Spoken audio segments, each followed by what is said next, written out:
Subscribe for daily DC updates. Trade negotiations between the United States and the European Union are facing new complications. Following recent tariff announcements from the Trump administration, officials on both sides of the Atlantic are now reassessing the timeline in terms of what was expected to be one of the largest economic agreements between the two regions. Here's what we know about the current state of transatlantic trade talks. The United States and European Union represent two of the world's largest economic blocs, with bilateral trade valued at over $1.3 trillion annually, according to official trade statistics. For decades, both sides have maintained a complex web of agreements covering everything from manufacturing to agriculture. In recent months, negotiators had been working toward a comprehensive trade framework aimed at reducing barriers and streamlining regulatory cooperation.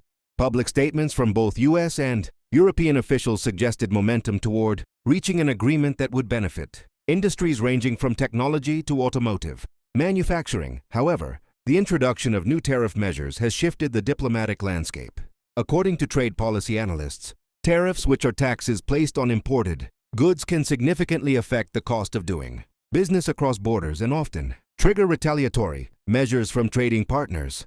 Reports indicate that the Trump administration recently announced tariff adjustments affecting certain European exports to the United States. While the specific products and tariff rates vary, European officials have expressed concern that these measures could undermine ongoing negotiations. European Commission representatives stated in official briefings that the tariffs represent a challenge to the principles of fair trade that both sides had been working to establish.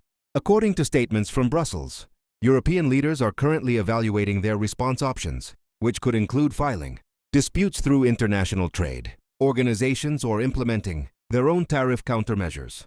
Meanwhile, U.S. trade officials have defended the tariff policy as necessary to protect domestic industries and address what they describe as trade imbalances.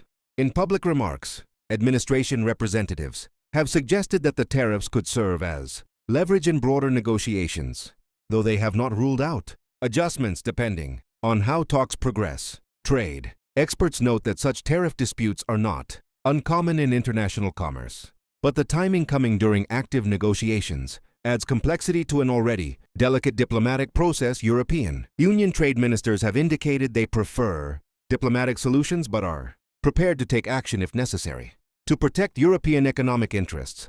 In recent statements, officials emphasized their commitment to multilateral trade rules and expressed hope that negotiations can continue despite the current tensions.